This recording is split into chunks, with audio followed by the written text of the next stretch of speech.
कपड़े धोने वाली बहू। शादी के पहले से ही विभा को कपड़े धोने का बड़ा शौक था। कभी नल के नीचे तो कभी तालाब के पास। अरे मेरी नीली वाली लुंगी नहीं दिख रही है। विभा की अम्मा कहाँ रखी है लुंगी? अरे वो तो विभा ने परसों ही धोकर रखी थी आपकी अलमारी में, देखो वहीं होगी। वो ना मैंने आज धो दी, मुझे लगा कि गंदी हो गई होगी। अरे कैसे गंदी हो गई थी? उसे तो मैंने पहना भी नहीं। हे भगवान, इस लड़की के कपड़े धोने की आदत से परेशान हो गया हूँ मैं। जितना तो घर में राशन नहीं आता उससे कहीं ज्यादा डिटर्जेंट पाउडर का खर्चा है।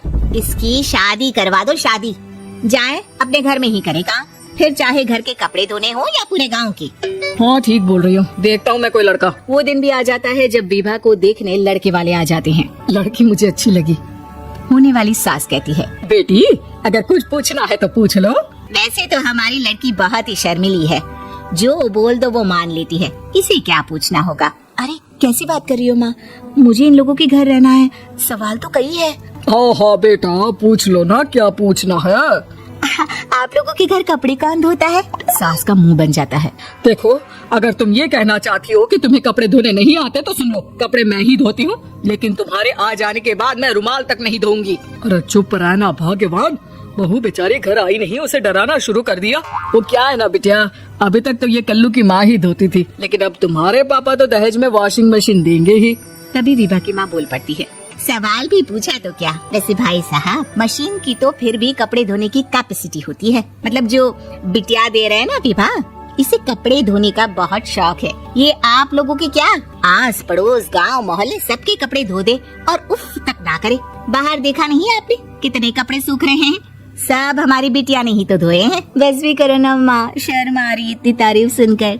और तो और एक दाग निकाल कर दिखाओ तो मान जाओ। हाँ अच्छा माफ करना बेटा, मैंने गलत समझा, हमें तो रिश्ता बहुत पसंद है।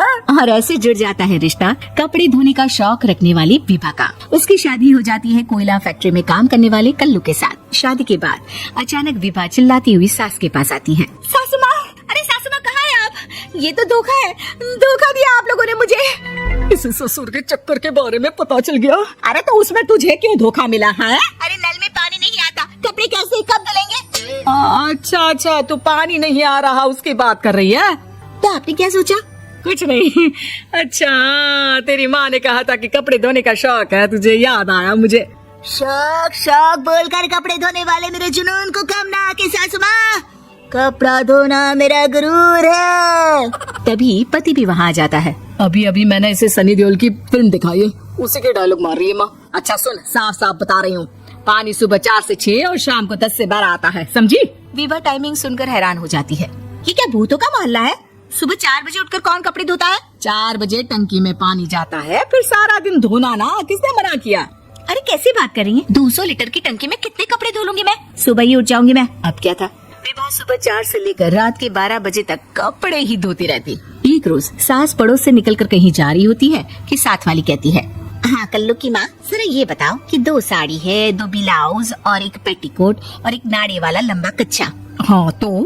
अरे तो क्या, कितना लोगी धुलाई ये बताओ। धोबन दिख रहे हैं हम क्या? हमारे पति सरकारी नौकरी से अभी रिटायर हुए हैं और बेटा सुपरवाइजर है कोयला फैक्ट्री में। धोबन समझ रखा है हमें।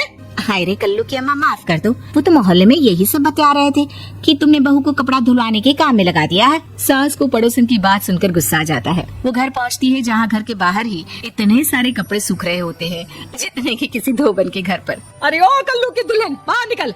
माँ जी यहीं आ जाओ, बाथरूम में चादर धो रहे हैं हम। अरे अभी हम धोते हैं, तुमको बाहर निकलो।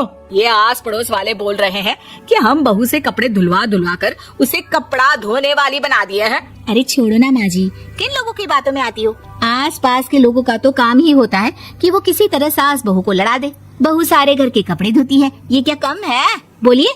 सास को भी लग जाता है कि वो बहू का ये सनकीपन नहीं छुड़वा सकती, इससे अच्छा है कि खुद ही चुप हो जाए। एक रोज सास और बहू मंदिर जाते हैं, जहाँ सास की साड़ी वहाँ खड़ी भीख मांगने वाली से मिलती है। माँ जी क्या बात है, आपकी साड़ी उस भिखारन से कितनी मिल रही है ना? हाँ देखो तो दोनों की साड़ी मिल रही है। क्या बात है कल्लू की अम्मा, तुम खुद को तो अफसर की बीवी बताती हो और ऐसी सिंपल सी प्लेन साड़ी पहनकर घूमती हो। सिंपल और प्लेन नहीं है ये साड़ी। तो क्या सोने के धागे से फूल बने हैं?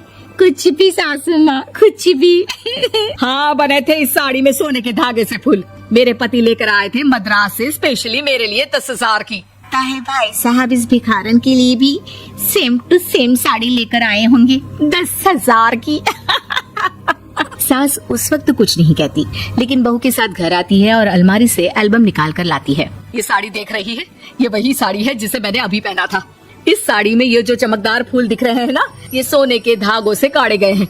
लेकिन तू लोकल वॉशिंग मशीन ब्रश से घिस घिस कर सारे फूलों को निकाल कर साड़ी प्लेन कर दी। मुझे माफ कर दीजिए सासू माँ। और तो और, जब मैंने तुझे तेरी गलती के लिए कुछ नहीं कहा, लेकिन तूने तो सबके सामने मेरा मजाक ही बना दिया। क्यों? बहू को समझ में आ जाता है कि अब से उसका कपड़े धोना बंद।